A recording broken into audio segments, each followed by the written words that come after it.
Praise lord. December 14వ తేదీ 2023.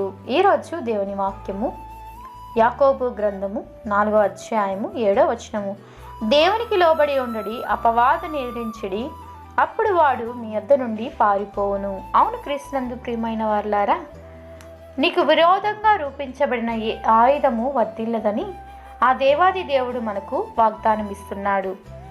ఎందుకంటే నీ దేవుడు గొప్పవాడు. అంధకార చీకటి శక్తులను జయించిన దేవుడు మన యేసయ్య.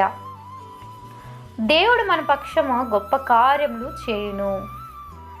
దేవునికి లోబడి ఉండుడి, అపవాదిని ఎదిరించుడి, ధైర్యంగా ఉండి దేవుని వైపు చూసేవారు ఎప్పటికీ సిగ్గునొందరు. ఆయన బలమును, ఆయన యొక్క శక్తిని, ఆయన యొక్క ఆశీర్వాదమును మనందరూ పొందుకోవాలని కోరుకుంటూ ప్రేయర్ టవర్ మినిస్ట్రీస్లో మీ సహోదరి. God bless you all.